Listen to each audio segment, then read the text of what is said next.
اعوذ باللہ من الشیطان الرجیم بسم اللہ الرحمن الرحیم الحمد للہ رب العالمین والصلاة والسلام علی اشرف الانبیاء والمرسلین نبینا و سیدنا محمد صلی اللہ علیہ وسلم وعلی آلہ واصحابہ اجمعین ومن تبعہم بإحسان الی یوم الدین اما بعد رب اشرح لی صدری ویسر لی امری واحلل عقدۃ من لسانی یفقهوا قولی واجعل لی وزیرا من اہلی اللہم ربنا الہمنا رشدنا واعذنا من شرور انفسنا اللهم أرنا الحق حقا وارزقنا اتباعه وأرنا الباطل باطلا وارزقنا اجتنابه ولا تجعله ملتبسا علينا فنضل واجعلنا للمتقين إماما اللهم وفقنا لما تحب وترضى وتقبل منا فإنك خير المتقبلين اللهم صل على محمد وعلى آل محمد وبارك وسلم اللهم صل على سيدنا محمد وعلى آل سيدنا محمد وبارك وسلم۔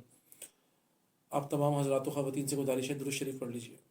اللهم صل على محمد وعلى آل محمد كما صليت على إبراهيم وعلى آل إبراهيم إنك حميد مجيد اللهم بارك على محمد وعلى آل محمد كما باركت على إبراهيم وعلى آل إبراهيم إنك حميد مجيد اللهم آمين يا رب العالمين۔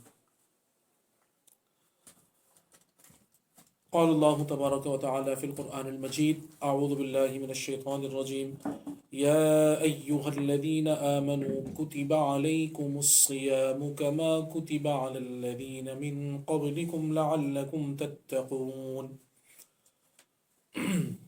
وقال الله تبارك وتعالى شهر رمضان الذي أنزل فيه القرآن هدى للناس وبينات من الهدى والفرقان فمن شهد منكم الشهر فليصم۔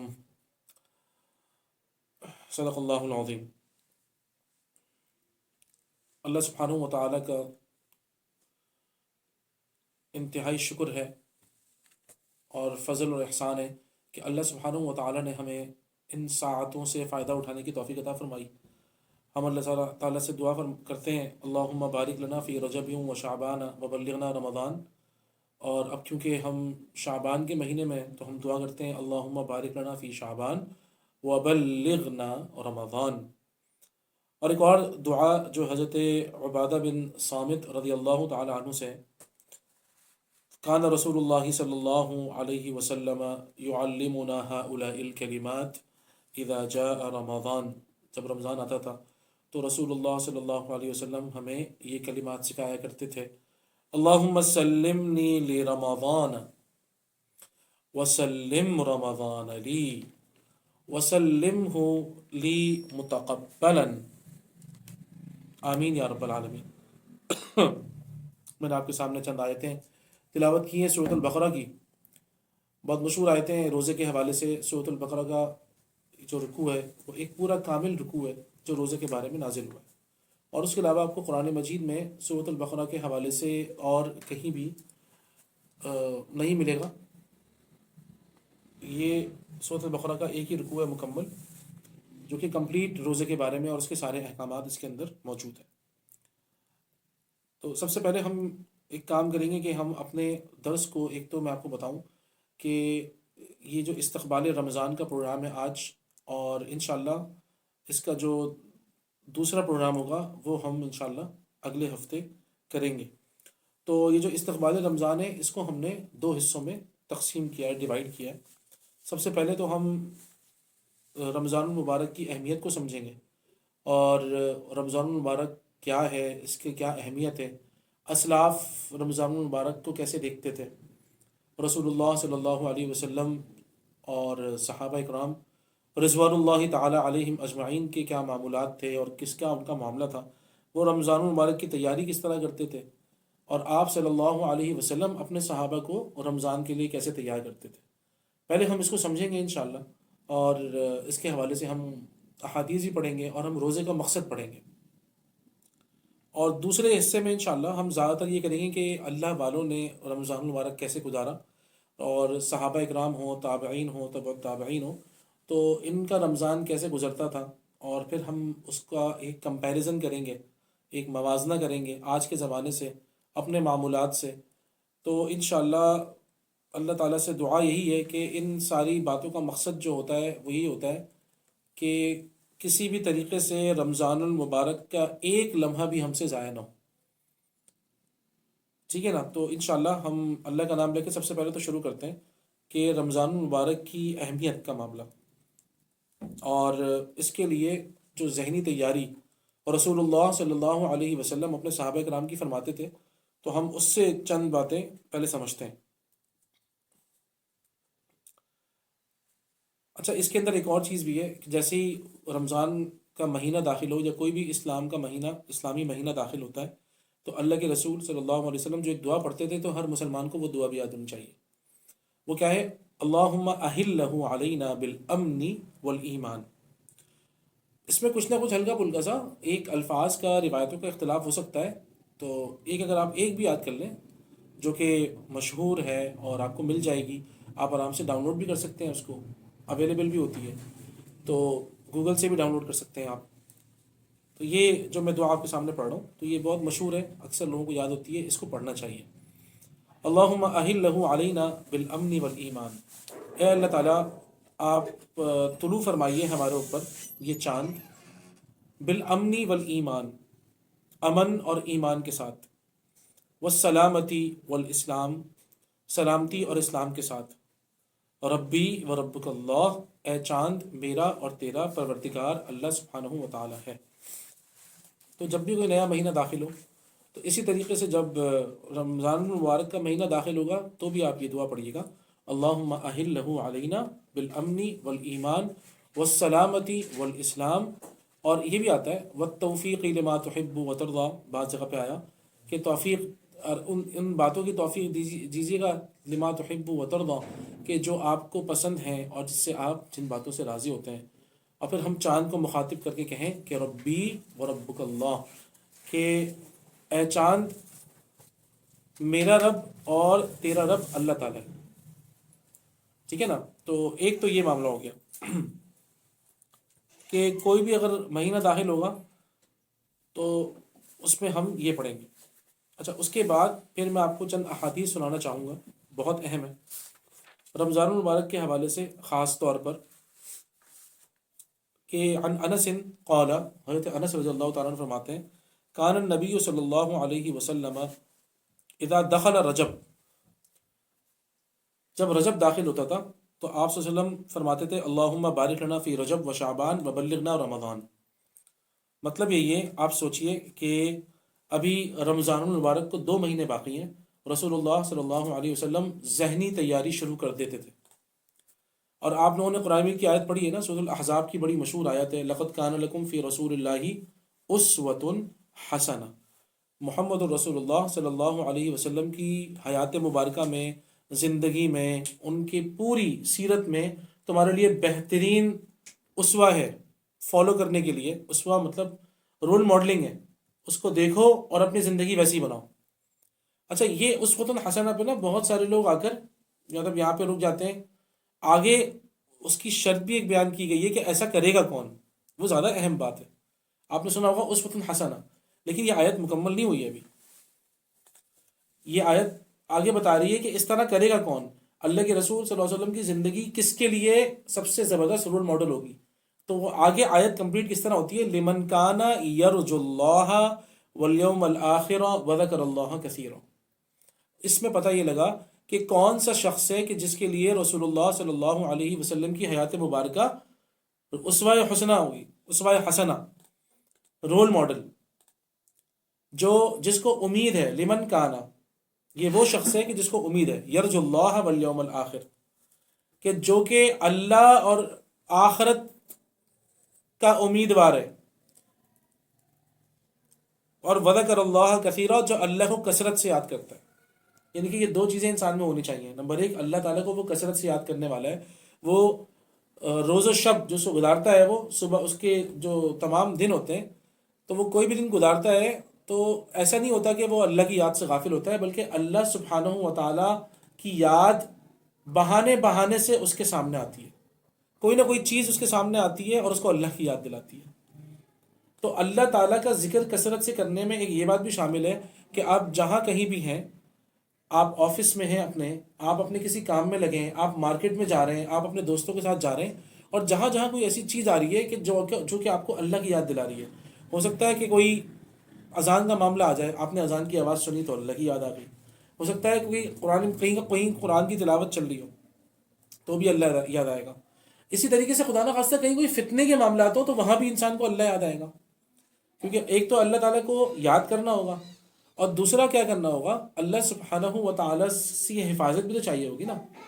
تو جس انسان کو بھی اللہ سے ملنے کی امید ہے، آخرت کے دن آخرت کے دن کا پکا اس کو یقین ہے، اور وہ اللہ کو کثرت سے یاد کرتا ہے، ایسا انسان ہے کہ جس کے لیے رسول اللہ صلی اللہ علیہ وسلم کی زندگی میں بہترین اسوہ حسنہ ہے. وہ آپ صلی اللہ علیہ وسلم کی زندگی کو رول ماڈل سمجھتا ہے. ٹھیک ہے نا. تو یہ ہمیں ٹیسٹ دیا گیا ہے کہ اپنے آپ کو چیک کرو، کیا واقعی تمہیں اللہ تعالیٰ پر ایمان ہے تمہارا پکا؟ کیا واقعی تمہیں آخرت کے دن کی امید بھی ہے کہ نہیں ہے؟ تم چھوڑ چکے امید؟ کیا اللہ کو یاد کرنے کے جتنے اسباب ہیں ان میں سے چند ہی کیا تمہارے پاس ہیں؟ اگر ایسے معاملات ہیں نا، انشاءاللہ تو ہوگا یہ کہ ہم اپنی زندگی میں اللہ کے رسول صلی اللہ علیہ وسلم کو رول ماڈل کے طور پر ایز اے سلیبریٹی سمجھ لیں آپ. سلیبریٹی وہ نا جو مشہور ہوتا ہے، جس کو زیادہ سے زیادہ لوگ فالو کرتے ہیں. ٹھیک ہے نا، جس کو زیادہ سے زیادہ لوگ فالو کرتے ہیں، جس کے سب سے زیادہ فین فالوئنگ ہوتی ہے. تو رسول اللہ صلی اللہ علیہ وسلم کو فالو کرنے کا مطلب یہ آج کا اس طرح نہیں ہے کہ آپ نے صرف پیج لائک کیا ہوا ہے، بلکہ آپ صلی اللہ علیہ وسلم کی سیرت کو آپ پڑھیں اور زندگی کو سمجھیں. جیسے جیسے رسول اللہ صلی اللہ علیہ وسلم اپنی زندگی میں کیا کرتے تھے، اعمال کیا کرتے تھے، ان کو سمجھ کر اپنی زندگی میں شامل کریں. تو ان میں سے ایک بات یہ جو ہم پڑھ رہے ہیں آج، آپ صلی اللہ علیہ وسلم نے فوراً دیکھیں 2 مہینے پہلے دعا مانگنا شروع کر دی. اے اللہ تعالیٰ برکتوں کے معاملات فرما. یعنی کیا مطلب ہے اس کا؟ اے اللہ سبحانہ و تعالیٰ ہمیں ہمارے ہر معاملے میں غیر محسوس انداز میں آپ کی مدد شامل حال ہو جائے، اور ہمارے ہر کام کے اندر برکتیں ہوں، مطلب بڑھنی شروع ہو جائیں وہ آپ کی مدد کی وجہ سے، میرے ایفرٹس کی وجہ سے نہیں، آپ کی مدد کی وجہ سے. ٹھیک ہے نا. بھلے میں کام کر رہا ہوں، میں پڑھ رہا ہوں، میں کہیں جا رہا ہوں، میرے اپنے رزق کے معاملات ہیں، میرے اپنے گھر کے معاملات ہیں، میرے علم کے معاملات ہیں، میرے اعمال کے معاملات ہیں، میری نمازوں کے معاملات ہیں، تلاوت کے معاملات ہیں، ان سب کے اندر آپ کی مدد شامل ہو جائے، جس کی وجہ سے میری نمازیں بڑھ جائیں. یعنی کہ میں اگر نوافل کا اہتمام نہیں کرتا تو میں نوافل کا اہتمام کرنا شروع کر دوں. میرے اذکار بڑھ جائیں، میں پہلے تھوڑی تسبیحات پڑھا تھا، پھر میں زیادہ تسبیحات پڑھنا شروع کروں. میری تلاوت قرآن نہیں تھی تو میں تلاوت قرآن شروع کر دوں. یہ ہوتا ہے برکت کے مطلب. ہمیں اس کو سمجھنا چاہیے. صرف دعا پڑھنا کافی نہیں ہوتا، یاد رکھیے گا. ٹھیک ہے نا. میں کہتا ہوں اللہم بارک لنا، اے اللہ تعالیٰ برکتیں عطا فرمائیے ہمیں فی رجب و شعبان. رجب تو ہم نے گزار دیا، اب ہم شعبان میں ہیں. آپ صلی اللہ علیہ وسلم نے یہ دونوں مہینے مطلب 2 مہینے پہلے سے صحابہ اکرام کو یہ چیز سکھائی. تو سب سے بڑی بات یہ تھی اصل میں کہ صحابہ اکرام جو تھے نا، وہ آپ صلی اللہ علیہ وسلم کی سکھائی ہوئی باتوں پر عمل کرتے تھے. آپ نے سنا ہوگا ایک بہت مشہور قول ہے صحابہ ہی سے کہ ہم جب قرآن مجید کی کوئی آیت سنتے تھے تو اس کو حفظ کرتے تھے، پہلے اس پر عمل کرتے تھے. جب تک ہمارا اس پہ عمل نہیں ہوتا تھا ہم اگلی آیت پہ جاتے نہیں تھے. سوچیں آپ، یعنی کہ ہم نے فوراً عمل کرنا شروع کر دیا پھر ہم اگلی آیت پہ چلے گئے. ایسا نہیں ہے کہ میں نے صرف پڑھ کر اور اس کو برکت کے حصول کا ذریعہ سمجھ کر بس پڑھ لیا تو پڑھ لیا. ایسا نہیں ہے. اس کو عمل میں لے آئیں اور پھر اگلی آیت پہ فوراً چلے جائیں. اس میں آپ نے دیر بھی نہیں کرنی ہے. یہ ذہن میں رکھیے گا کہ خدا نہ خاصہ شیطان آپ کو دھوکہ دے بھائی میں یہ تو ایک ہی آیت پہ عمل کرتا رہوں وہی کافی ہے. ایسا نہیں ہے، وہ کافی نہیں ہے. آپ جتنے جس آیت پر عمل شروع کیا ہے انشاءاللہ اللہ تعالیٰ کی توفیق مانگتے رہیے تو اس پہ آپ کو دوام مل جائے گا. لیکن اس کا مطلب ہرگز یہ نہیں ہے کہ آپ اگلی آیت پہ نہیں جائیں گے. آپ کو جانا ہے.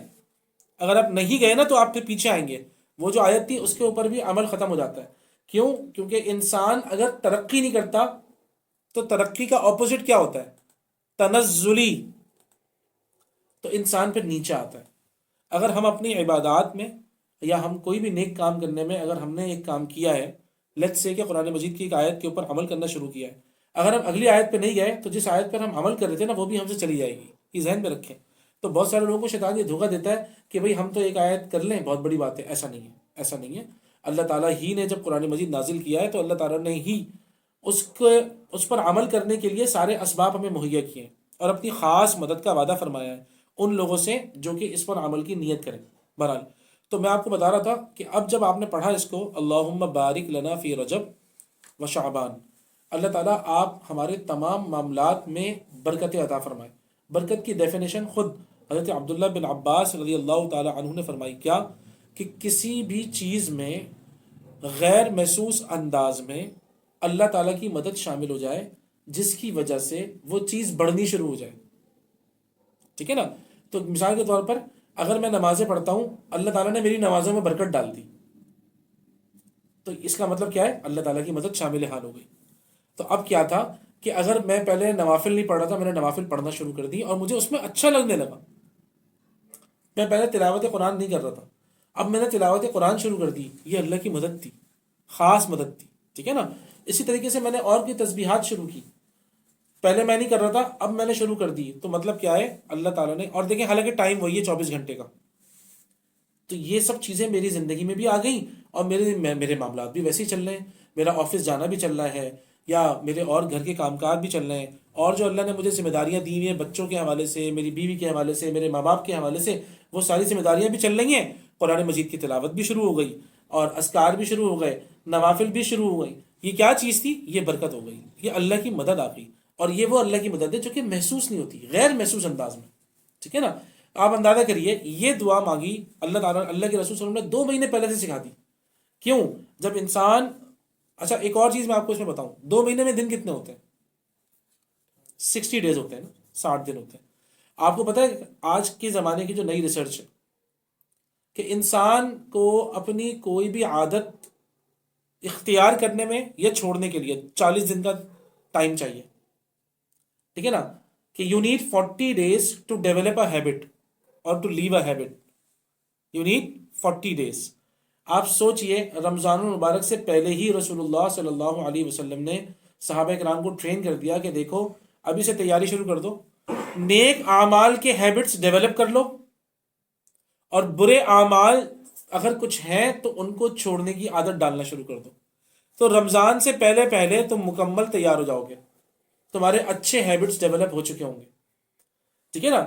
مطلب قرآن مجید پڑھنے کی عادت ڈالنا شروع کر دو 2 مہینے پہلے سے، تو 40 دن میں تمہیں قرآن پڑھنے کی عادت بن جائے گی تمہاری. نمبر 1.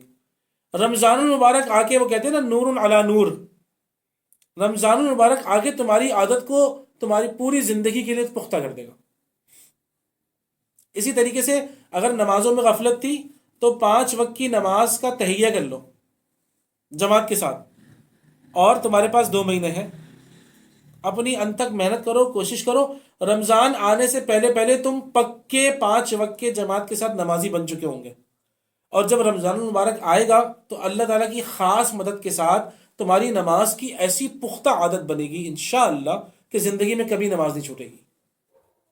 اگر خدا نہ خواستہ کوئی اور بری عادت تھی تو اس کو چھوڑ دو، اور رمضان المبارک کے آنے سے پہلے پہلے یا تو کم کر دو، اس کو کم کرو، چھوڑو، جو اس کے لیے ایفرٹس کرو. ٹھیک ہے نا. رمضان آنے کے بعد کیا ہوگا؟ رمضان المبارک کے اندر روزہ تمہارے جو برے اعمال ہیں ان کو اور جلا کے رکھ دے گا. ٹھیک ہے نا. یعنی کہ ان کو خاک کر دے گا، ان کو راکھ کر دے گا، ان کو ختم کر دے گا روزہ. ٹھیک ہے نا. جب تم روزہ رکھو گے تو تم گناہوں سے بچو گے، کھانے پینے، جب تم جائز امور سے بچ جاؤ گے.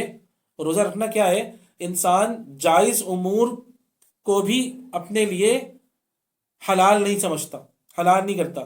اللہ کے کہنے کے مطابق کھانا پینا جو کہ ایک پاکیزہ کام ہے اور ایک ہماری باڈی کی ضرورت ہے، اپنے بنانے والے اپنے خالق کی رضا حاصل کرنے کے لیے انسان رمضان المبارک میں کھانا پینا اور دوسری خواہشات کو چھوڑ دیتا ہے تاکہ مجھ سے اللہ راضی ہو جائے.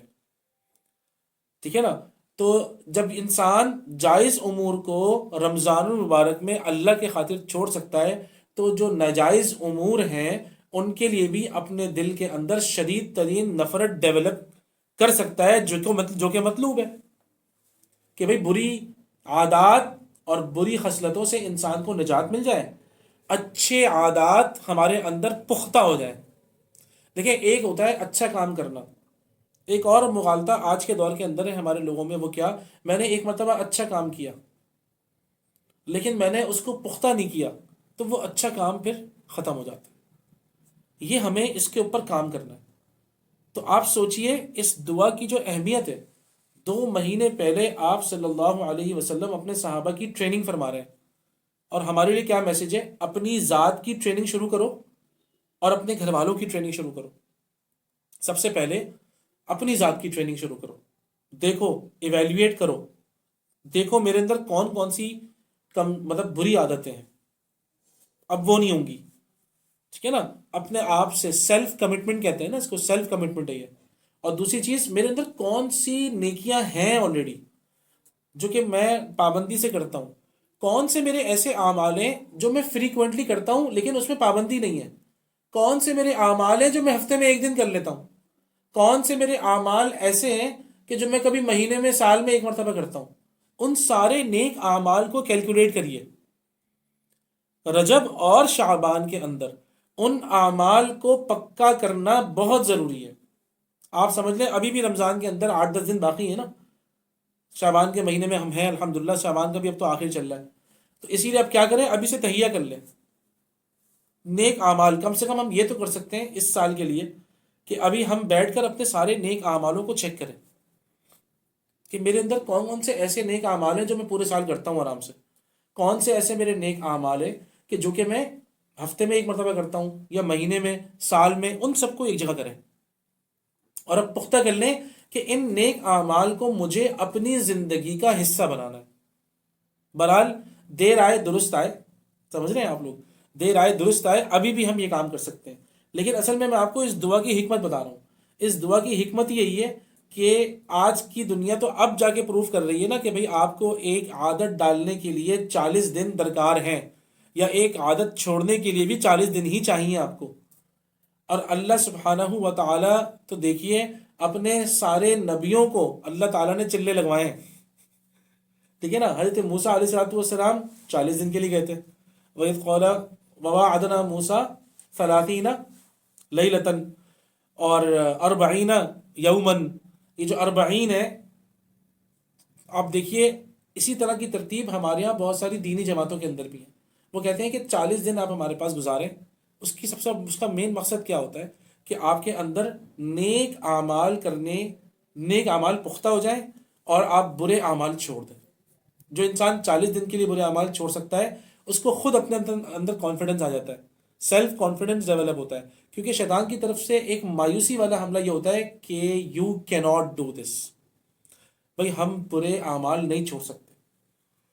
سمجھ رہے ہیں آپ لوگ، شیطان کی طرف سے ایک بہت بڑا جو انسان پر مایوسی والا حملہ ہوتا ہے. انسان اپنے آپ کو خود برے اعمال میں لگا کر اور پھر اس بات سے مایوس ہوتا ہے کہ آئی کی ناٹ لیو وداؤٹ اٹ. یہ بہت بڑا شیطان کا دھوکہ، یاد رکھیے گا. یہ ایکچولی مایوسی ہے. اسی کے لیے ہمارے جو اللہ کے رسول صلی اللہ علیہ وسلم نے ہمیں دعا سکھائی ہے، اللہم انی اعوذ بک من العجز والکسل. عجز کہتے ہیں عاجز آ جانا. آپ نے سنا ہوگا قرآن مجید میں بہت ساری آیتوں میں، اور تم اللہ تعالیٰ کو عاجز نہیں کر سکتے. کیا مطلب ہوتا ہے؟ عاجز ہو جانے کا مطلب ہوتا ہے گیو اپ کر دینا. تم سمجھ رہے ہو کہ اللہ سبحانہ و تعالیٰ گیو اپ کر دیں گے، نعوذ باللہ من ذالک ثم نعوذ باللہ من ذالک، ٹھیک ہے نا. اللہ تعالیٰ کے تم کیا سمجھ رہے ہو؟ اور ایک ایمان والا، اس کے لیے بھی یہ خطرناک چیز ہے کہ وہ کسی چیز کو بھی امپاسبل سمجھے. یہ ہے عجز، کسی چیز کو بھی، کسی شے کو بھی امپاسبل سمجھنا. شیطان چاہتا یہی ہے کہ ہم یہ کہیں کہ ہمارے جتنے برے اعمال ہیں، بھائی میں موویز دیکھے بغیر نہیں رہ سکتا، مجھے نیند ہی نہیں آتی، ٹھیک ہے نا. میں فلاں برا کام کیے بغیر زندہ ہی نہیں رہ سکتا، میری زندگی میں اس کا ایک پرماننٹ حصہ ہے، اب مجھ سے یہ نہیں ہو سکتا، اگر میں نے ایسا ایسا کیا تو یہ ہو جائے گا. یہ سارے کے سارے جتنے بھی، اسے ہم وسوسے کہتے ہیں، ٹھیک ہے نا. اسے ہی وہ خناس کہا گیا ہے جو بار بار پیچھے سے ہمارے اوپر آ کے حملہ کرتے ہیں مستقل، کہ تم اس برے کام کے بغیر زندہ نہیں رہ سکتے. یہ بہت بڑا شیطان کا دھوکہ ہوتا ہے. اور اللہ تعالیٰ نے، ہمارے اللہ کے رسول صلی اللہ علیہ وسلم نے اس دعا کے اندر ہمیں یہ بھی سکھایا کہ اس کا سبب کیا بنتا ہے، انسان اس کیفیت تک کیسے پہنچتا ہے. وہ کیا ہے؟ الکسل، سستی اور کاہلی کی وجہ سے. اللہم انی اعوذ بک من العجز والکسل. اللہ تعالیٰ میں آپ کی حفاظت میں آتا ہوں. اسی لیے رسول اللہ صلی اللہ علیہ وسلم اس دعا کو صبح کے وقت بھی مانتے تھے، فجر کے بعد کہ جب کہ دن شروع ہوتا ہے، اور مغرب کے بعد کہ جب کہ رات شروع ہوتی ہے. کہ اے اللہ تعالیٰ، ایک تو آپ صلی اللہ علیہ وسلم دعا فرماتے تھے اللہم انی اعوذ بک من الہم والحزن.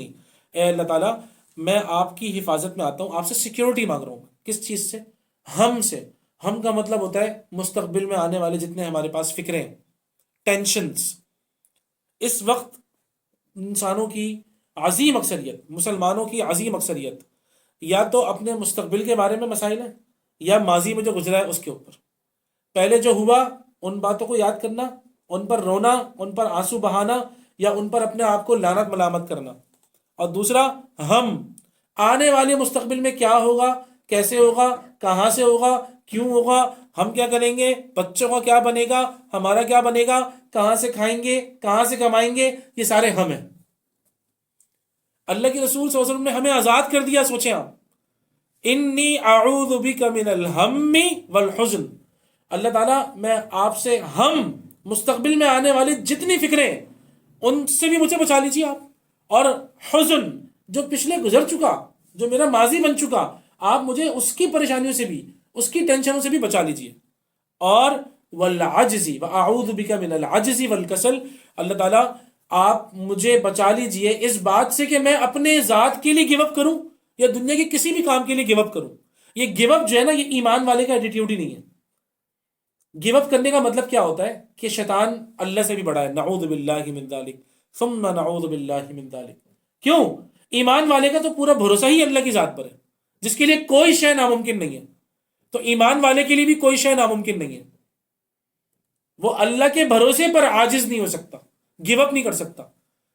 آئی کی ناٹ، آئی کین، اللہ تعالیٰ کی مدد چاہیے بس. مجھ سے میں 5 وقت نماز نہیں پڑھ سکتا، میں پڑھ سکتا ہوں، اللہ کی مدد چاہیے، توفیق چاہیے بس. ٹھیک ہے نا؟ مجھ سے قرآن مجید مجھے کھولنے کا ٹائم ہی نہیں مل رہا، ملے گا مجھے ٹائم، میں قرآن پڑھوں گا بیٹھ کر، اللہ کی مدد اور توفیق آ جائے گی بس. تو اس کا مطلب کیا ہے؟ اور اس راہ میں یہ گیو اپ کی جو راہ ہے نا، جب انسان گیو اپ کی، اس کی راہ میں سب سے بڑی رکاوٹ ہے کسل، سستی، کاہلی. وہ ہماری اپنی ذات ہے. ہمیں سستی اور کاہلی کو چھوڑنا ہوگا. انشاءاللہ یہ گیو اپ ایٹیٹیوڈ جو ہے نا ختم ہو جائے گا. بہرحال تو دیکھیں میں بات کہاں سے کہاں چلی گئی، لیکن یہ ضروری چیزیں میں چاہ رہا تھا کہ آپ کو بتاؤں. یہی رمضان المبارک کا موقع ہے، یہی رمضان کا مقصد ہے کہ انسان کو اگر شیطان اس لیول پہ لا چکا کہ وہ سمجھتا ہے کہ میں اپنے رب کو راضی نہیں کر سکتا. یہ رمضان المبارک کا مہینہ آ رہا ہے میرے بھائیوں، رمضان المبارک آ رہا ہے ہمیں امید دلانے کے لیے. ساری نا امیدیاں ختم. اللہ تعالیٰ کہہ رہے ہیں سب کچھ تم کر سکتے ہو. عجز یہ ایک ایمان والے کے لیے کسی بھی طرح صحیح نہیں ہے ہی نہیں. ایمان والے بلکہ ایمان والے کا دشمن ہے یہ سب سے بڑا. گیو اپ کرنا، اپنے آپ سے گیو اپ کرنا، نیک اعمال سے گیو اپ کرنا، برائیوں کے آگے گیو اپ کرنا. آپ سوچیں شیطان گیو اپ نہیں کر رہا، ہم گیو اپ کر دیں. شیطان نے کہا تھا ربی قال ربی بما اغویتنی، اللہ تعالیٰ میں ان سب کو، جیسے کہ مجھے گمراہ کر دیا ہے. ایک تو اللہ پہ الزام لگایا کہ آپ نے جس طرح مجھے گمراہ کیا ہے میں ان میں سے کسی کو بھی سیدھے راستے پہ نہیں چھوڑوں گا. قال انظرنی الی یوم یبعثون، جو میں آپ کو بتانا چاہتا ہوں، آپ مجھے مہلت دیجیے قیامت تک کے لیے. اللہ تعالیٰ نے کہا قال انک من المنظرین، جاؤ میں نے تمہیں مہلت دے دی. تو سوچئے شیطان قیامت تک گیو اپ نہیں کر رہا، ہم گیو اپ کر دیں؟ وہ ناکام ہے، مردود ہے، لعین ہے، اللہ کی رحمتوں سے دور ہے، ہمارا دشمن ہے، وہ گیو اپ نہیں کر رہا. ہم رحمان والے ہیں، اللہ والے ہیں، اللہ کے بندے ہیں، اللہ کو ماننے والے ہیں، اللہ پر بھروسہ کرنے والے ہیں، ہم گیو اپ کر دیں؟ یہی شیطان کی جیت ہے، یہی شیطان کی جیت ہے جو ہمیں اس کا مقابلہ کرنے کے لیے اللہ نے اس دنیا میں بھیجا ہے. تو آپ یقین کریں اس کا بہترین ہمارے لیے جو موسم بہار آ رہا ہے کہ ہم یہ سارے جتنے بھی ہمارے وسوسے ہیں، شیطان کی چالیں ہیں، ان سب کو ناکام بنانے کے لیے اللہ تعالیٰ نے ہمیں ایک پورا پیکج دیا ہے، پورا مہینہ. اور اسی لیے اللہ پاک نے اس کے اندر خاص طور پر اہتمام فرمایا، سارے شیاطین کو قید کر دیا جاتا ہے. ٹھیک ہے نا؟ میں آپ کو حدیث سناتا ہوں. ٹھیک ہے، اذا دخل رمضان، حضرت ابو ہریرہ رضی اللہ تعالی عنہ فرماتے ہیں قال رسول اللہ صلی اللہ علیہ وسلم، اللہ کے رسول صلی اللہ علیہ وسلم نے فرمایا اذا دخل رمضان، جیسے ہی رمضان داخل ہوتا ہے، سمجھ لیں مغرب کے بعد.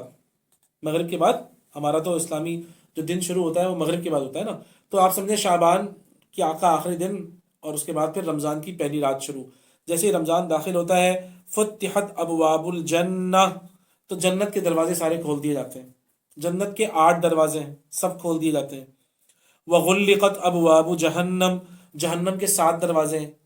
ٹھیک ہے، جہنم کے 7 دروازے، جہنم کے سارے دروازے بند کر دیے جاتے ہیں. ٹھیک ہے، اور اس کے بعد وسلسلۃ الشیاطین، شیاطین جکڑ دیے جاتے ہیں. ابلیس اور اس کی فوج کو خاص طور پہ جکڑ دیا جاتا ہے، سب کو. تو آپ اندازہ کریں اللہ تعالیٰ نے یہ اپنے بندوں کے اوپر کس قدر اللہ تعالیٰ مہربان ہے، کریم ہے. اللہ سبحانہ و تعالیٰ کی رحمت آپ سوچئے کہ واقعتاً وہ رحمان ہے. وہ صرف پڑھنے میں رحمان تھوڑی ہے، ہم اپنی زندگی، ہم ایک ایک سانس میں اللہ تعالیٰ کے رحمان ہونے کو ہم آبزرو کرتے ہیں. ٹھیک ہے نا، اس کو محسوس کرتے ہیں ہم کہ کتنی ہماری رحمان ذات ہے. ہم اتنی نافرمانیاں کرتے ہیں اور اللہ سبحانہ و تعالیٰ ہمارے سارے گناہوں پہ پردہ ڈال دیتے ہیں، اور کسی کے آگے ہمارے گناہ ایکسپوز نہیں ہوتے، ہماری ویڈیوز وائرل نہیں ہوتی، ہمارے امیجز وائرل نہیں ہوتے. یہ جو وائرل ہو جانا یہ بڑی خطرناک شے ہے. سوچیے آپ سوچیں، انسانوں نے، لوگوں نے ایک دوسرے کی ویڈیوز وائرل کرنا شروع کر دی ہیں، اور اللہ سبحانہ و تعالیٰ ذات کتنی پاک ذات ہے کہ اللہ سبحانہ و تعالیٰ کے پاس تو پتہ نہیں کیسے ریکارڈنگ ہوگی. ایک ایک ذرے کی اور ایک ایک لمحے کی شارٹس ہوں یا کوئی لمبی ویڈیو ہو، سب اللہ کے پاس موجود ہے.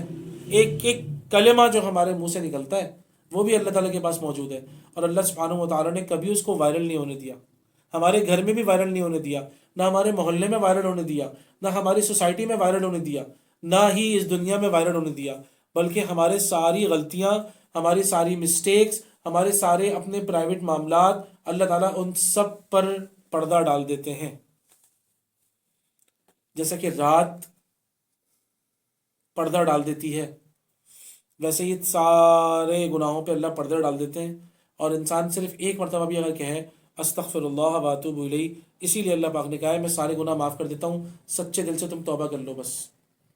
تو میرے بھائیوں، آپ سوچئے اللہ سبحانہ وتعالیٰ ہمارے اوپر کتنا مہربان ہے. خیر، آئیے واپس کہ جب اذا دخل رجب سے ہی رسول اللہ صلی اللہ علیہ وسلم ٹریننگ کر دیتے تھے. تو اس کے اندر ہمارے لیے جو سب سے بڑا سبق ہے وہ یہ کہ ہم اب اگر اس بات کو سمجھ میں آ چکی ہے تو ہم اب اپنے سارے معاملات کو سمیٹیں. ایک تو ہیبٹس ڈیولپ کرنے کا ٹائم ایک تو گزر بھی گیا ہے، تھوڑا سا باقی ہے. آپ ابھی سے شروع کر دیں گے انشاءاللہ تو واقعتاً رمضان المبارک میں آپ کو بہت مدد ملے گی اپنے برے اعمال سے دور رہنے کی اور اپنے نیک اعمال کو اور مضبوط کرنے کی. 2 ہی طرح کے جو ہے نا وہ لوگ ہوتے ہیں. ٹھیک ہے نا. تو اب میں آپ کو ایک اور حدیث سناتا ہوں کہ جس سے اس بات کی اور زیادہ توثیق ہو جائے گی، کنفرم ہو جائے گی یہ بات. حضرت ابو ہریرہ ہی سے روایت ہے رضی اللہ تعالیٰ عنہ، قال رسول اللہ صلی اللہ علیہ وسلم، اللہ کے رسول صلی اللہ علیہ وسلم نے فرمایا کہ اذا کان اول لیلۃ من شہر رمضان، جب رمضان المبارک کی مہینے کی پہلی رات ہوتی ہے، ٹھیک ہے نا، تو شیاطین کو قید کر دیا جاتا ہے جیسا کہ میں نے آپ کو بتایا ابھی، اور جو جنات ہوتے ہیں جکڑ دیے جاتے ہیں. یاد رکھیے گا، شیطان انسانوں میں سے بھی ہوتے ہیں، شیطان جنات میں سے بھی ہوتے ہیں. شیطان ہم کسے کہتے ہیں؟ جو اللہ کے راستے کو چھوڑ کر شیطان کی راہ پہ لگتا ہے تو وہ خود بھی شیطان کا پیروکار بن جاتا ہے. اسی نسبت سے کہا گیا ہے. جہنم کے دروازے بند کر دیے جاتے ہیں اور ان میں سے ایک بھی کھلا نہیں رہتا، اور جنت کے دروازے کھول دیے جاتے ہیں اور ان میں سے ایک بھی بند نہیں ہوتا. ایک پکارنے والا پکار لگاتا ہے. یہ جو میں آپ کو بتانا چاہ رہا تھا اس حدیث کے اندر یہ ہے. اور ایک پکارنے والا آتا ہے، پکار لگاتا ہے. کیا کہتا ہے؟ اے خیر کے طالب، آگے بڑھ اور نیکیاں کر. یعنی کہ جن لوگوں کے پہلے سے اچھے اعمال ہیں، رمضان سے پہلے سے وہ نیک کام کرنے والے لوگ ہیں، نیک اعمال. یہ آ گیا رحمتوں کا مہینہ کہ نیکیوں میں آگے بڑھو. ٹھیک ہے نا. اگر نماز جماعت سے نماز میں کمزوری تھی تو جماعتوں کو پکڑ لو. قرآن مجید کی تلاوت میں کمزوری تھی تو قرآن مجید کو اور زیادہ مضبوطی سے پکڑ لو. نوافل میں کوتاہیاں تھیں، نوافل کو پکڑ لو. وطر کی نماز میں کوتاہی تھی، وطر کی نماز پکڑ لو. دعا کرنے میں، اللہ سے مانگنے میں کوتاہی تھی تو دعا کو مضبوطی سے پکڑ لو. نیکیوں میں آگے بڑھو. اگر اللہ کی راہ میں خرچ کرنے سے، مال خرچ کرنے سے واقعتاً دل میں بڑا ایک وہ ہوتا ہے، درد ہوتا ہے انسان کو، ایسی کوئی کیفیت تھی تو اور زیادہ اللہ کی راہ میں آگے بڑھ کے خرچ کرو، ٹھیک ہے نا، اللہ کی راہ میں آگے بڑھ کے خرچ کرو۔ اسی طریقے سے نوافل میں اگر کمی تھی تو نوافل اور زیادہ پڑھنے کا اہتمام کرو۔ اگر اپنے ماں باپ کا تم خیال نہیں رکھتے تھے، اپنے ماں باپ سے بات کرنے کا وقت نہیں ملتا تھا، یہ رمضان کا مہینہ آ رہا ہے، ماں باپ کے لیے وقت مختص کرو، ایک خاص وقت کر دو، مجھے امی ابو کے پاس بیٹھنا ہے، اپنے بہن بھائیوں کی خبر لو۔ محلے میں اگر تم نہیں نکلتے تھے، رمضان المبارک کا مہینہ آ رہا ہے، افطاری تیار کرنا، محلے والوں کے یہاں پہنچانا، پتہ چل جائے گا کہ اس گھر میں کیا کیفیت ہے۔ آج کل تو بہت بڑے مسائل ہیں، آج کل تو آزمائشیں الگ ہیں، اور خاص طور پہ مالی آزمائش تو ہماری قوم کی تو اکثریت مالی آزمائش کا شکار ہے۔ کتنا اہم کام ہے یہ کرنے والا کہ انسان جن کو لوگوں اللہ تعالیٰ نے جن کو استطاعت دی ہے وہ نکلیں اس کام پر، اور وہ لوگ جو کسی سے نہیں مانگتے ان کو تلاش کریں۔ یہ ہیں وہ نیکیاں، جو لوگ نیکی کا کام کرتے ہیں پورے سال، الحمدللہ پانچوں نمازیں پڑھ رہے ہیں، تو اس کے بعد اور اچھا اس سے بھی آگے کیا ہے کہ جو لوگ جن کی نمازوں میں جن کا دل نہیں لگتا، ذہن ادھر ادھر ہوتا ہے، ان کے لیے بہترین موقع ہے اپنی نمازوں میں خشوع پیدا کریں اور خضوع پیدا کریں۔ عام دنوں میں ایسی نماز ہو جاتی ہے، رمضان المبارک آ رہا ہے، یہ نیکیوں میں آگے بڑھنے کا مطلب کیا ہوگا؟ اپنی نمازوں کے اندر اللہ سے تعلق کو مضبوط تر کریں، زیادہ مضبوط کریں اور زیادہ مضبوط کریں۔ اگر رکوع میں آپ 3 مرتبہ تسبیحات پڑھتے تھے، 9 مرتبہ پڑھیے، سجدے میں 3 مرتبہ پڑھتے تھے، 9 مرتبہ پڑھیے، سبحان ربی الاعلیٰ، سبحان ربی الاعلیٰ، ہر مرتبہ الگ لذت ملے گی آپ کو۔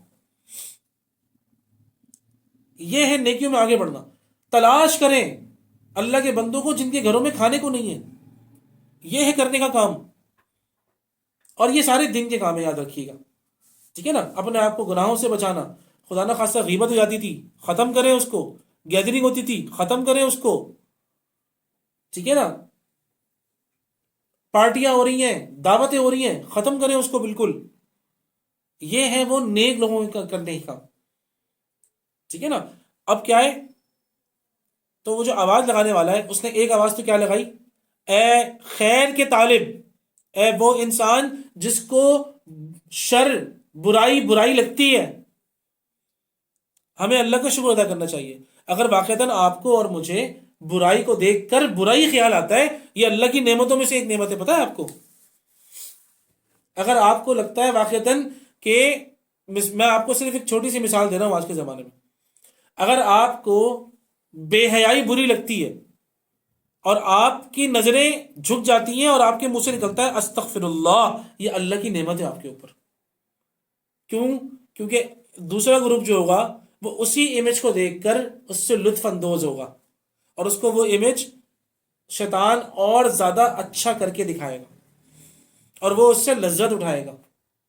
اسی طریقے سے مسلمانوں پر ظلم ہوتے ہوئے اگر آپ کو برا لگ رہا ہے اور آپ کے دل خون کے آنسو رو رہا ہے کہ ہمارے مسلمان بھائیوں کا، بچوں کا، عورتوں کا قتل ہو رہا ہے، ناجائز قتل، بغیر کسی جرم کے قتل کرنا، ایک تو قتل کرنا کتنی قبیح حرکت ہے۔ اللہ تعالیٰ نے قرآن مجید میں کیا فرمایا ہے؟ وَمَن يَقْتُلْ مُؤْمِنًا مُتَعَمِّدًا، یاد رکھو جس کسی نے ایک ایمان والے کو قتل کیا جان بوجھ کر، نمبر 1 فَجَزَاؤُهُ جہنم، اس کا بدلہ صرف جہنم ہے، خالداً فیہا، اس میں وہ ہمیشہ ہمیشہ رہے گا، ٹھیک ہے، خالداً فیہا، اس میں وہ ہمیشہ ہمیشہ رہے گا جہنم میں، پہلا بدلہ۔ غضب اللہ علیہ، اس پر اللہ کا غصہ ہوا، لعنہ ولعنہ، اس پر اللہ کی لعنت، رحمت سے دوری، پھٹکار، اور وَأَعَدَّ لَهُ عَذَابًا عَظِيمًا، اللہ تعالیٰ نے اس کے لیے بہت بڑا عذاب تیار کیا ہوا ہے۔ مطلب کیا ہے اس کا؟ اللہ کا غضب، اللہ کی لعنت، اور یہ دنیا پہلے ہی جہنم بن چکی ہوگی اس کے لیے، اور جب وہ جائے گا اللہ اس دنیا کو چھوڑ کر اللہ کے پاس، تو وہاں پر بہت بڑا اس کے لیے اللہ نے عذاب تیار کر رکھا ہے۔ یہ ایک ایمان والے کو جان بوجھ کر قتل کرنے کا جرم ہے۔ آپ ذرا نیوز اٹھائیے اور ذرا پڑھ کے دیکھیے، روزانہ ہمارے کتنے فلسطینی مسلمان بہن بھائی، بچے، بوڑھے، جوان، عورتیں شہید ہو رہے ہیں۔ آپ کو کیا لگتا ہے کیا یہ ایک مذاق ہے؟ کیا اللہ تعالیٰ بدلہ نہیں لے گا؟ واللہ عزیز ذو انتقام، غالب ہے اللہ تعالیٰ، ہر شے پہ غالب ہے، انتقام لینے والے ہیں اللہ پاک۔ لیکن اللہ تعالیٰ پتہ ہے کیا دیکھ رہے ہیں؟ ابھی میں آپ کو بتاتا ہوں۔ اللہ تعالیٰ چاہیں تو 1 منٹ کے اندر یہ سب ختم ہو جائے گا، لیکن اللہ سبحانہ و تعالیٰ کی سنت مبارکہ کیا ہے؟ ایک تو یہ کہ فلسطین والے اللہ کے ہاں صبر کر کر قتل ہو کر عظیم ترین شہادت پا رہے ہیں، اور بڑے بڑے درجات ان کو اللہ کی طرف سے مل رہے ہیں الحمدللہ۔ اور دوسری طرف پوری امت مسلمہ کا اللہ تعالیٰ رویہ دیکھ رہے ہیں۔ آج اللہ تعالیٰ پوری دنیا پر مسلمانوں کو غالب کر سکتے ہیں آج، اور یہ ہم سب کو پتہ ہے۔ یہ کوئی میں انوکھی بات تو نہیں کر رہا آپ سے، آپ کو پتہ ہے چند یہودی ہیں، یہ ہمیشہ سے چند ہی ہوتے ہیں، اور پورا کا پورا عیسائی دنیا کو انہوں نے کیپچر کیا ہوا ہے۔ آج امریکہ اسرائیل پہ سے اپنا ہاتھ ہٹا دے تو اسرائیل کی کوئی اوقات نہیں ہے، آپ سب کو پتہ ہے۔ امریکہ کی مدد کے بعد تو اتنا برا حال ہے ان کا، اور کتنے 57 یا 58 مسلمان ممالک ہیں۔ ایک مرتبہ مسلمان مل کر صرف اگر اللہ اکبر کہہ دے نا، تو یہ ذہن میں رکھیے گا کہ کافروں کا دم نکل جائے گا۔ بس وہ ایک اللہ اکبر نہیں نکل رہا ہمارے منہ سے، کہ ہمارے لیے سب سے بڑی ذات اللہ پاک ہے۔ ہمیں تو شیطان نے، میں نے آپ کو بتایا نا کہ ہمارے لیے تو شر بھی خیر لگ رہا ہے، ایسا لگ رہا ہے انا للہ۔ ہماری قوم کی بات کریں، آپ دیکھ لیجئے، اللہ تعالیٰ کا بڑا احسان ہے کہ جتنے لوگ بھی عمل کر رہے ہیں اور باطل کا سپورٹ نہیں کر رہے، وہ سب مبارکباد کے مستحق ہیں۔ لیکن دیکھیں ہمارا ہی ملک ہے، وہاں پر اسپانسر ہو رہے ہیں، باقاعدہ اسپانسر۔ آپ نے دیکھا نا، ابھی آٹے کی لائن لگی ہوئی تھی اور کھانے کی لائن تھی، اس کے اوپر بھی انہوں نے غریبوں کو کتنا مارا ہے، پتہ نہیں 100 150 کے قریب شہادتیں ہوئی ہیں، کھانا بھی نہیں کھانے دے رہے وہ۔ اور سوچئے کہ وہی لوگ مسلمانوں کو اس ایک طرف اسپانسر کر کر، اور ان کو کھیل میں کود میں لگا کر، کیا کر رہے ہیں؟ ان سے مال بٹور رہے ہیں، اور وہی مال اسرائیل کو دے رہے ہیں، اور اسرائیل والے مار رہے ہیں۔ اللہ تعالیٰ ہمارا رویہ چیک کر رہے ہیں، یاد رکھیں۔ آپ کے اور میرے بائیکاٹ سے کچھ کیا ہوگا پتہ ہے؟ آپ کے اور میرے بائیکاٹ سے اللہ سبحانہ و تعالیٰ کے سامنے ایک حجت ہوگی کہ اللہ تعالیٰ I was not amongst the supporters. I did my best. میرے پاس ایک چھوٹی سی چونچ میں تھوڑا سا پانی تھا، اللہ پاک میں اتنی بڑی آگ کیسے بجھاتا۔ لیکن جتنی چھوٹی سی جیسے چڑیا کی چونچ ہوتی ہے نا، وہ چڑیا بھی تو پانی لے کے آ رہی تھی نا۔ حضرت ابراہیم علیہ السلام پر جب آگ لگائی تھی نا، تو چڑیا اپنے منہ میں وہی پانی لے کے آ رہی تھی اور اس میں ڈال لی تھی۔ تو کسی نے کہا بھی کہ یہ اس سے آگ بجھے گی؟ نہیں، آگ نہیں بجھے گی، میں اپنا کام کر رہی ہوں۔ یاد رکھیے گا، آگ نہیں بجھ سکتی ہے۔ شیطان نے ایک اور دھوکہ دیا ہوا ہے ہمارے مسلمان بہن بھائیوں کو، کیا کہ اتنے سارے پروڈکٹس ہیں، ہم ان کے بغیر جی نہیں سکتے۔ اللہ تعالیٰ ہم سے پوچھیں گے تم کتنوں کے بغیر جی سکتے تھے؟ اتنوں کے بغیر جیے؟ بس یہ ہے بات میرے بھائیوں، ہمیں اپنا ایمان چیک کرنا ہے۔ یہ باتیں قانون میں نہیں ہوگی، آپ کو اس کے فتوے نہیں ملیں گے، یاد رکھیے گا۔ فتوے کے حساب سے وہ سب شے حلال ہیں، وہ سب کچھ صحیح ہوگی، ہو سکتا ہے کہ وہ سب کچھ ہو، کھانے میں بھی اچھی ہو۔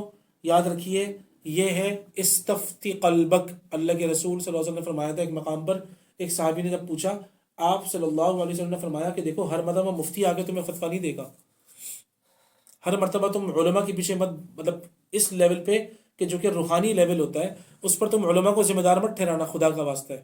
ایک بات کے لیے اور اپنے دل سے فتویٰ پوچھنا، کیا میں صحیح کر رہا ہوں؟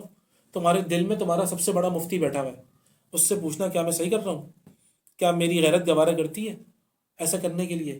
جب میرے مسلمان بہن بھائی کٹ رہے ہوں، مر رہے ہوں فار نو ریزن، آپ سوچئے کیا میرا عیاشی کرنا بنتا ہے؟ میرے بچوں کا ہوٹلنگ کرنا اور ہوٹلوں میں جانا، پیسے اڑانا، شاپنگیں کرنا، عید کی تیاریاں کرنا بنتا ہے؟ بڑے بڑے برانڈز پہننا، خوبصورت خوبصورت لباس، ہزاروں کے لباس پہننا بنتا ہے؟ اپنے دل سے پوچھئے گا۔ یہ کوئی فتوے والی بات نہیں ہے میرے بھائیوں میری بہنوں، یہ کوئی فتوے والی بات نہیں ہے، یہ غیرت ایمانی کی بات ہے۔ کتنی غیرت ایمانی ہمارے اندر موجود ہے، ہم کیا اللہ کو منہ دکھائیں گے؟ اللہ اکبر کبیرہ۔ بہرحال تو میں نے آپ کو کیا بتایا، اگر آپ کو برائی دیکھ کر برائی لگ رہی ہے، اللہ کا شکر ادا کریے، کیونکہ وہ آواز لگانے والا پھر ایک اور آواز لگاتا ہے، یا باغی الشر اقصر، یا باغی الشر اقصر، اے شر کے شوقین باز، اے برائیوں کے کرنے والے باز آ جا، بس کر دے، رمضان آ گیا ہے، بہت ہو گیا، چھوڑ دے برائی کو۔ اور اللہ تعالیٰ کی طرف سے رمضان کی ہر رات جہنم سے آزادی دی جاتی ہے، یہ وہ حدیث کا سلسلہ مکمل۔ تو سوچئے کہ اگر برائی دیکھ کر آپ اس برائی کو برائی سمجھ کر اس سے بچنے کی کوشش کر رہے ہیں، تو یہ آپ پر اللہ تعالیٰ کی بہت بڑی مہربانی اور بہت بڑی کرم نوازی ہے، شکر منائیے۔ تو دوسرے قسم کے کون لوگ ہوں گے؟ جو کہ صرف برے کام کرتے ہیں، ان کے لیے بھی رمضان رحمت، جو اچھے کام کرتے ہیں ان کے لیے بھی رمضان المبارک رحمت۔ رحمت کا معاملہ کیا ہوتا ہے؟ وَرَحْمَتِي وَسِعَتْ كُلَّ شَيْءٍ، اللہ تعالیٰ نے فرمایا ہے میری رحمت سے زیادہ کوئی شے وسیع ہے ہی نہیں۔ وسعت اگر کسی چیز کے اندر ہے، وہ اللہ تعالیٰ کی رحمت ہے، انکاؤنٹیبل، انفینٹی۔ یہ واقعی سمجھ میں آتا ہے کہ جو برے لوگ ہیں ان کو بھی کہا جا رہا ہے کہ برائی سے باز آ جاؤ، یہ اللہ کی رحمت ہے، برائی سے باز آ جانا اللہ کی رحمت ہے۔ اور جو نیکیوں میں اچھے ہیں، نیکیاں کرنے والے ہیں، ان کو نیکیوں کے لیے اور زیادہ مواقع مل رہے ہیں، آگے بڑھو۔ یہ ہے وہ دو چیزیں، رمضان المبارک یقین کریں اسی لیے آ رہا ہے۔ ہم دیکھیں سب سے پہلے تو ہمیں کیا چیک کرنا ہے، ہم خیر کے شوقین ہیں یا شر کے شوقین ہیں۔ اگر ہم خیر کے شوقین ہیں تو اللہ کا شکر ادا کریے، آگے بڑھیے، اور اگر ہم شر کے شوقین ہیں تو اپنی اصلاح کی فکر کیجیے۔ اگر ہمیں برے اعمال، برے کام کرنا، خوب موویز دیکھنا، حرام کاریاں دیکھنا، ٹھیک ہے، اسی طریقے سے آؤٹنگ کرنا، غیبتیں کرنا، چغلی کرنا، جھوٹ بولنا، حرام کھانا، حرام دیکھنا، اگر ہمیں یہ سب اچھا لگتا ہے تو ہمیں خیر بنانی چاہیے، اور ہمارے لیے بھی رمضان رحمت آ رہی ہے، ہم چاہیں تو یہ سب چیزیں چھوڑ سکتے ہیں۔ اللہ ہمیں شر، جتنے بھی برے لوگ ہیں ان کے شر، ان کی برائی، ان کے برے اعمال اور اس کی نحوست سے اللہ ہم سب کو بچائے۔ اور سب سے بڑا کام یہ ہوگا میرے بھائیوں، جیسا کہ میں نے آپ کو بتایا کہ اگر آپ واقعتاً نیک کام کرنے والے ہیں تو ایک بہت بڑی نیکی کا کام یہ ہوگا، جتنا زیادہ مدد کر سکتے ہیں مسلمانوں کی ڈھونڈ کے ان کو مدد کریں۔ خاص طور پر ایک اور ٹارگٹ بنائیے اپنا کہ فلسطین اور جہاں جہاں مسلمان دنیا میں آزمائش میں ہیں، جنگ میں ہیں، اور کافروں کے نرغے میں ہیں، ذلیل ہو رہے ہیں، پسپا ہو رہے ہیں، سب کے لیے مدد، دعا کرنا، اس کو روزانہ کی بنیادوں پر لازم کر لیں اپنے لیے۔ انشاءاللہ اس رمضان المبارک کی اور بہت ساری باتیں، ٹائم بہت زیادہ ہو گیا ہے تو ہم اس کو یہیں پر روکیں گے انشاءاللہ، اور اگلے انشاءاللہ ہفتے ہم اسی استقبال رمضان کا پارٹ 2 کریں گے انشاءاللہ۔ اللہ تعالیٰ سے دعا ہے اللہ تعالیٰ مجھے بھی اپنے اعمال کو سمجھنے کی، اپنی ذات کو سمجھنے کی اور اپنی کیفیات کو سمجھنے کی توفیق عطا فرمائے، اور اپنے لیے لائحہ عمل سیٹ کرنے کی توفیق عطا فرمائے، اور آپ سب کو بھی کہ ہم آگے کیا کرنے والے ہیں۔ ہمارے پاس ایک ہفتہ رہ گیا ہے، ہم فوراً چیک کریں انشاءاللہ کہ ہمیں اس رمضان المبارک میں اللہ تعالیٰ کو اور زیادہ کیسے راضی کرنا ہے، اپنے آپ کو جہنم کی آگ سے کیسے آزاد کرنا ہے، اور ایک امت مسلمہ کے لیے ہمیں کیا کرنا ہے۔ اس بات کو انشاءاللہ ہمارے پاس موقع ہے، سوچئے، بیٹھیے، ہم استقبال رمضان کا پارٹ 2 انشاءاللہ اگلے ہفتے کریں گے۔ اللہ تعالیٰ سے دعا ہے اللہ تعالیٰ جو کچھ ہم نے کہا، پڑھا، سنا، اس پر عمل کرنے کی توفیق عطا فرما، ان باتوں کو سمجھنے کی توفیق عطا فرما۔ اللہ پاک ہمارے مظلوم مسلمان بہن بھائیوں، خاص طور پر جو فلسطین میں اور عام طور پر پوری دنیا میں جہاں کہیں بھی ہیں مظلوم ہیں، اللہ ان سب کی اپنے غیب سے مدد فرما۔ یا اللہ تعالیٰ ہمارے رویوں کو درست کر دے، اللہ ہمارے رویوں کی وجہ سے امداد رکی ہوئی ہے، اللہ کی مدد رکی ہوئی ہے، اللہ ہمارے اعمال، برے اعمال کی نحوست کی وجہ سے ہمارے بہن بھائی پریشان ہیں، اللہ سبحانہ و تعالی ہمیں سیدھے راستے پہ چلا۔ یا اللہ ہمیں سچی توبہ کرنے کی توفیق عطا فرما۔ اقول قولی ھذا واستغفر اللہ لی ولکم ولسائر المسلمین فاستغفروہ انہ الغفور الرحیم۔ سبحانک اللہم وبحمدک نشہد ان لا الہ الا انت نستغفرک ونتوب الیک۔ السلام علیکم ورحمۃ اللہ تعالی وبرکاتہ۔